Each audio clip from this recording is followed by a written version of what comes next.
Hey friends, going a little vlog style today. I thought I would take you around, show you a few things I need to take care of. Busy week. We've got, my daughter had mock trial. I'm in charge of an 8th grade class for homeschooling. That was done today. I'm headed to Canada to speak next weekend, and I'm working on an ebook for that. It will be in both French and English.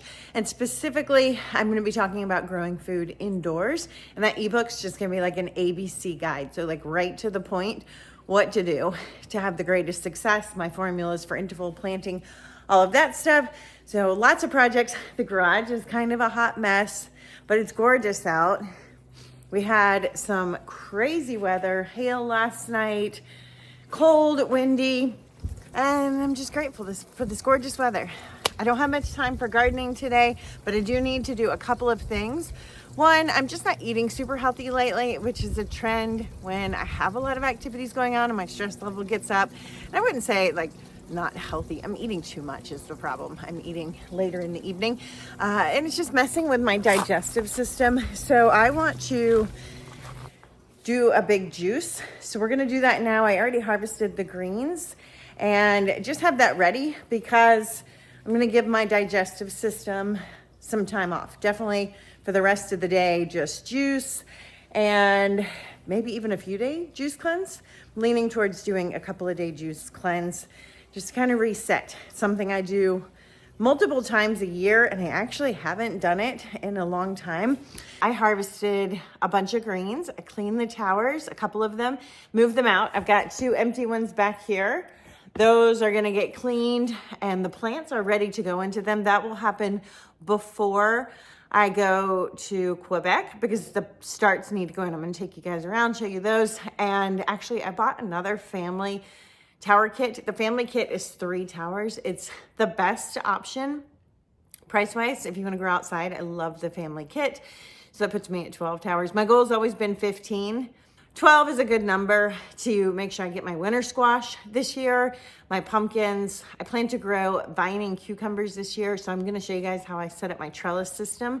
When I get back from Quebec, it's going to be raised beds, will be the top priority, and then getting the trellis systems set up for the towers that I'm going to grow some of this food on because I'm going to grow a lot of food on them, a lot of vining things on them. So that's about it. But I want to take you around, show you what's going on the homestead. We're going to juice my favorite juice recipe, and I want to talk about something that's really important that I recently discovered. All right, so here's what the garage is looking like.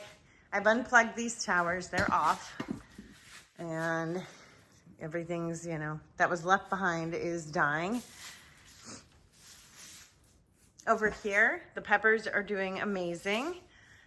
The basil, doing amazing. A little bit leggy in some spots where I've harvested it, but everything's doing great. These are gonna stay inside, and I will be growing a couple of more towers indoors. Actually, I was about to say, I'm definitely gonna grow the aloe indoors. It was on a different tower. Here it is. It's doing really well. It's taken a long time to get established, but now it's producing babies. And so once I get it going, I should be able to do, I don't know how many plants I'm going to need. I'm thinking a whole tower if I wanna consume it every day, which is something I like to do. So we'll see, but it's doing great. Some weren't doing great. And I've had some that would like hydroponic adapt, meaning they get the right roots, and then they would just all die. And so that's what happened to this one. Like all the roots died, but the plant didn't die. Yeah, the plants will come back. And so I just start them again. And I don't know why that is. I think the root systems are just super, super sensitive as they're adapting. Like I'm afraid to even mess with this one. So anyway, learning. I'll let you know when I master it, and we'll come up with we'll make a video or write an ebook or something. So we have that information documented. Bell peppers are coming along. So many great peppers. Love this tower. These are things that will stay in for sure. I don't know what I'll grow right here. When the basil's gone, I'm thinking I'm going to start breaking apart these babies and give them their own grow port. So at least I'll have 8 going until we get those fully established. Here, the starts have gone mad and they're doing amazing. I recently shared about how to avoid aphids. So if you're interested in that, I've been spraying these and keeping that under control. These are things for indoors and out. Doing really well. Some things neglected. I was sharing on a live. I go live on Facebook or on YouTube. I go live on all my platforms. But I was on a live on YouTube and just sharing like how some of these look terrible, but don't give up on them. Something was eating them. I found it. It was a caterpillar. Oh, there he is. There's another one. Okay, so what I'm spraying on for the aphids will deal with caterpillars. And I'm in a garage and the door's open. So there's another one. That is what's happening. Somebody got in here and laid some eggs. So matter of fact, I'm going to make sure right now to do our little arbor spray. All right, and this is running low, but we're just gonna give everything a spray. By the way, if you do this at home, pull your trays out. You shouldn't water them on the heat mats like this because they can make the heat mats angry and shock you. So just pretend I'm not doing this. It's happened. I've touched this before and been like, why does it feel like stinging nettle? I've touched some of my plants before and it felt like stinging nettle. And yeah, it was just shocking me. It's okay. These are gigantic. They are going to have their own tower very soon. So we're gonna harden these off. And we do that by just sticking them out here. I need to make sure they have nutrient water. And then here's some other ones that have been outside and they dry out pretty quick on these hot sunny days. These are an Emiko cabbage. They're ready to go into a tower. A lot of this is some broccoli, some cabbages. I'm just gonna see what else needs to go outside that is going to be grown outside. These tomatoes, these are regular sized tomatoes. I'm not doing dwarfs this year, I don't think. I may do like 4. I haven't started them yet. I'm doing some of the ones that have been growing indoors. I'm continuing those and doing them outside just because they grow so fast. I really like them. But these are standard tomatoes. This is a Dr. Witchy. This is an extra large tomato. And then this is the Crazy Tom, which is just like prolific. These require more management, so I wanna make some videos on that this year to show you how to manage real size tomatoes on a tower. The other ones I'm going to grow outdoors are paste tomatoes. I chose a special heirloom variety and I wanna grow all our own tomato sauce. So right now I've got 1, 2, looks like 14. That might be enough. I've watched some other homesteaders recently to see how many they grew.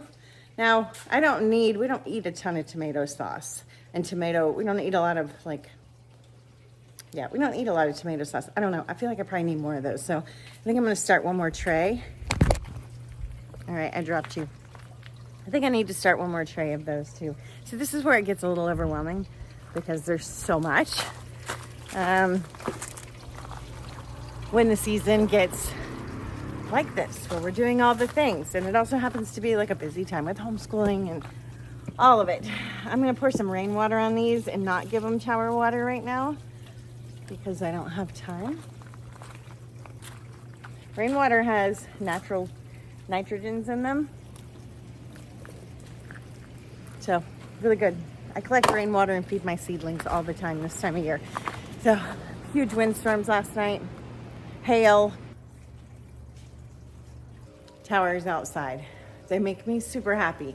If you can get a tower outdoors, growing indoors is amazing because it gives us food when we wouldn't have food.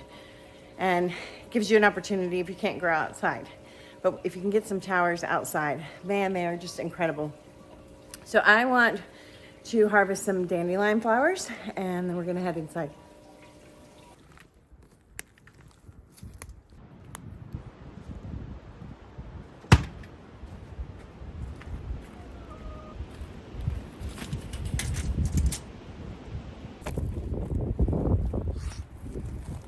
I recently discovered that those little misters in the grocery store that we always thought were keeping our produce fresh and crisp with water, it turns out it's not water. And some of my boys' friends are here. They're having a big sleepover. It's not water. And I'll tell you guys what it is in a minute. All right, friend visit is over. Let's go juice. I'll show you what I harvested, and we're gonna make my favorite green lemonade. Okay, so we're about to juice this tub. I'm gonna go ahead and juice those dandelions because I realized I'm not gonna have time to cook them later. What I discovered is the spray that they're spraying on produce isn't water, that mist you see. So someone had posted it on like an Instagram or a TikTok, and I was like, no, that can't be right. And come to find out, it's not the same in every store. It depends on what the store chooses to do. So I found some that are just using like purified water, but the majority are using this chemical, and I'll put the name right here, that is basically a hospital grade chlorine based thing to kill bacteria. And I'll link the article below, but it was a really disturbing article because it was basically saying, yeah, it's a chemical, and yeah, it's gross, but you know, humans are grosser and they touch your food, and so at least you have chemicals to wash that away. I found that to be a really disgusting article, so I'll link that below if you want to read it.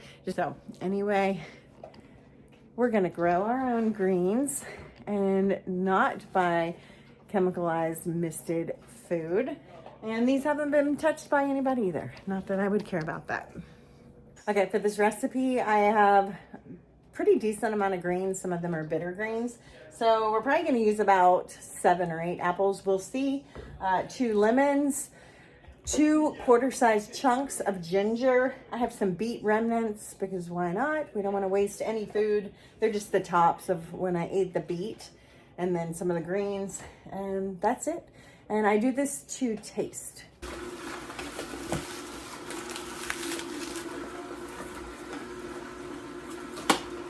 I find it best to alternate greens, a couple of bundles, and then add an apple. It just gives it juice. Thank you.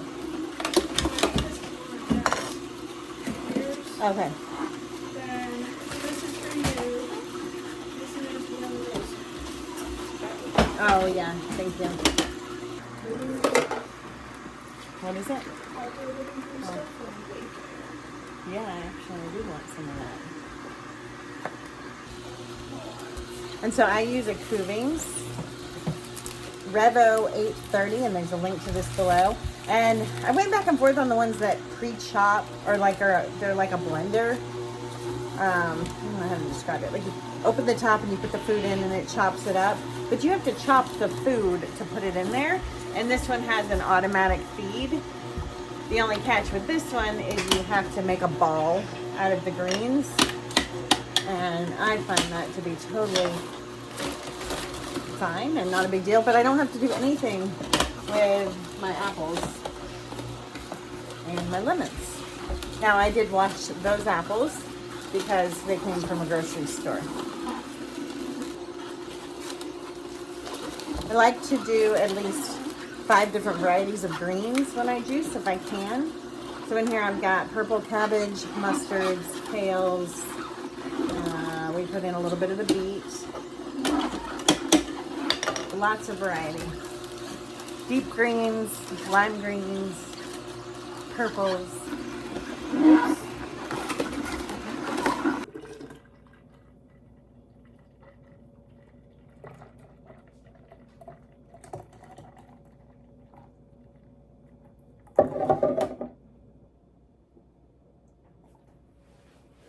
The rug is sliding underneath my feet. I'm like falling down as I do this. Oh, it's really good.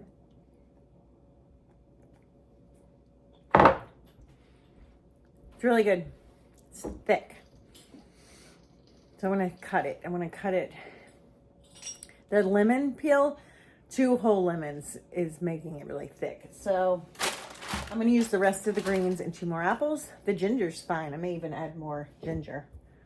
So let's do that.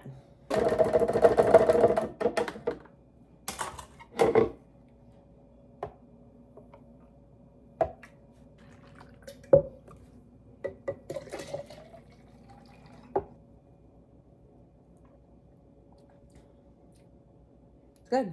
I mean, it's green and gingery and lemony. And there's a hint of apple, but it's good. It's really good. Cheers.